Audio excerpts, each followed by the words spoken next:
Okay, today we are going to work on our drawing for our fundraiser project, and what our goal is for today is to get the drawing done to this point. So if you see here, I've got a frame at the top, I've got some pencil lines of steam, I've got the Sharpie marker of my cup all the way down to the bottom of the frame, and all of that is Sharpie markered as well.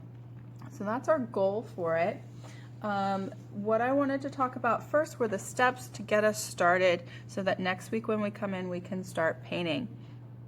The first step is to write your name on the back of your paper, and of course don't write Miss Kozman, but I'm also putting your teacher's name on the board, so go ahead and write your teacher's name on the back of your paper as well.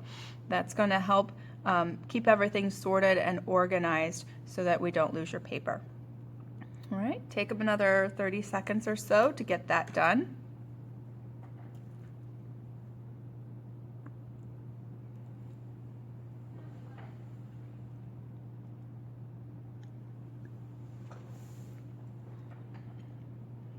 All right, and when you've got that done, flip your paper over.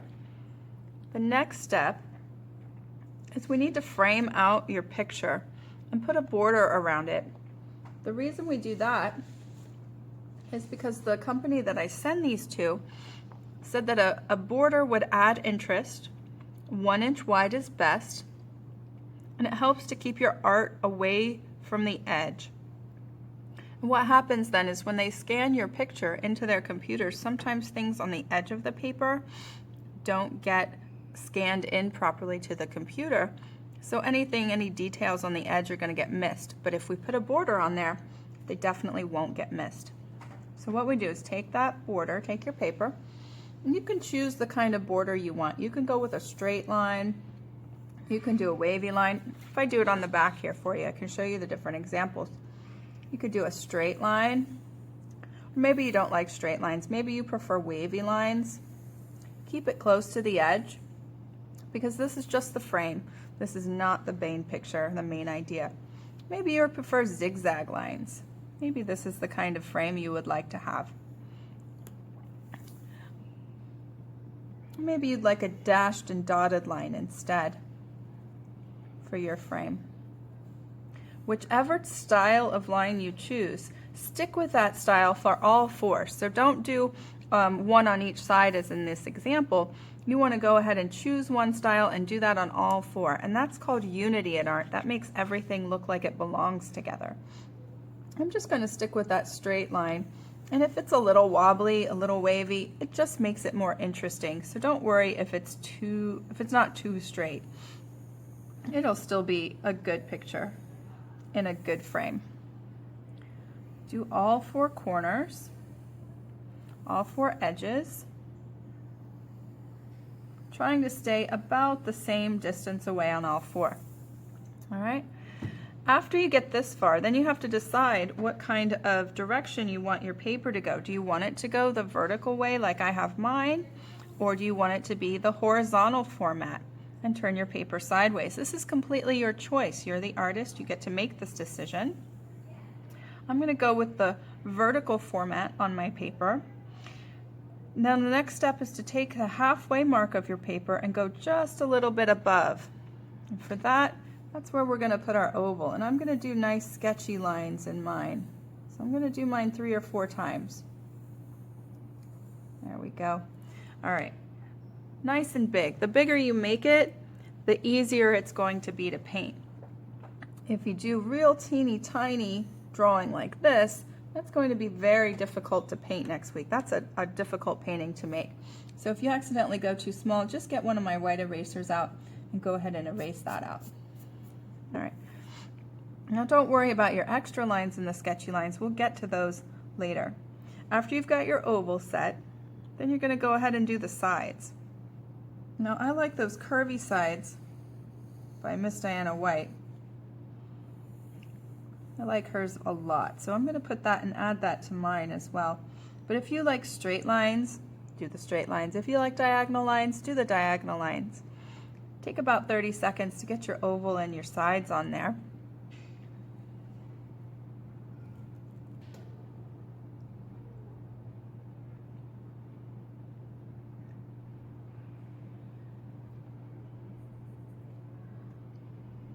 And our next step is to connect the bottom of our cup.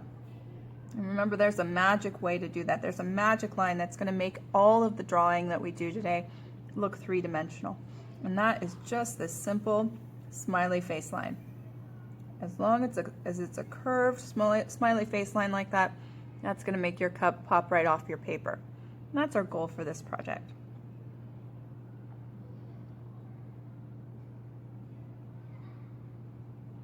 Once you've got your oval, your sides, your smiley face line, our next step is to go ahead and do the handle.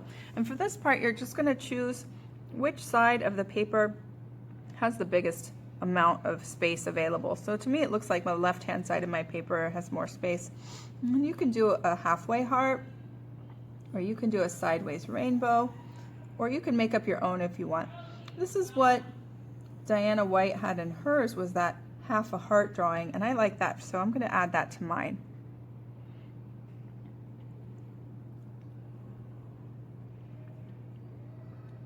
And then our next step is to put the saucer underneath our cup. And when you do the saucer underneath of your cup, we're going to do a nice big oval, and it needs to be just bigger than the cup. It can't be too big, so we're not starting way up here at the top of our cup. We're going to go halfway to a little bit lower. I'm going to go a little bit lower, and I'm going to make this oval. And again, with the sketchy lines, that way I can fix any boo-boos pretty easily with the sketchy lines. There we go. And remember, when you go through your cup, you're going to imagine, right? If you have to draw that line there, that's fine, but it makes it look like you cut your cup in half. So again, take my good white eraser and erase it if you need to. All right? From here, our big wide oval for our saucer, we need to put these things on a table. If I put my table line way down here at the bottom, it's going to look like my cup is floating, and that is always a boo-boo in art. So we don't want to make it look like it's floating. I'm going to move my cup up a little bit, my table up here, to maybe halfway through the saucer or halfway through the cup, or even you could go above if you wanted to and make it right up here. It's your choice. I'm going to put mine right here halfway through the cup. And remember, you start at your border, draw until you run into your cup, then pick up your pencil. This is where you've got to imagine. Put your pencil down, draw through to the cup, side of the cup, pick up your pencil again, imagine, where's that line going? And then put your pencil down when you've reached the end of your cup and go all the way to the other end of the border, the other side of the border. All right, so now I've got the basic drawing done. The last thing that we want to add in pencil is the steam coming out of our cup.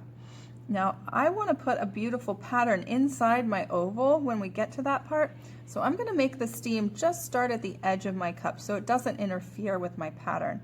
And if I do that, it ends up looking a bit like this. I'm going to put 3 wavy lines. You can add more lines if you want, or you can add fewer lines if you want. You can make your steam spiraling lines. You can make your steam go all the way across if you want to. This is where I want mine.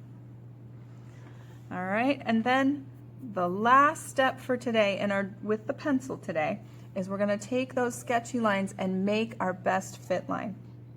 When you do this as an artist, you're going to come back here and you're going to draw darkly one solid line to make up for all of those sketchy lines we used before. All right, and then we can come back and erase those sketchy lines later. I'm just going to go ahead and put one best fit line. This is the dark line that I want to keep, and I'm going to ignore all the rest of those sketchy lines.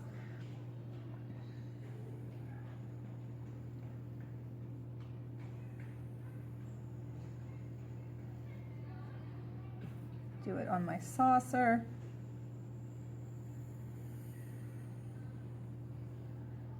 Do it on my table. And that's the last step with the pencil today.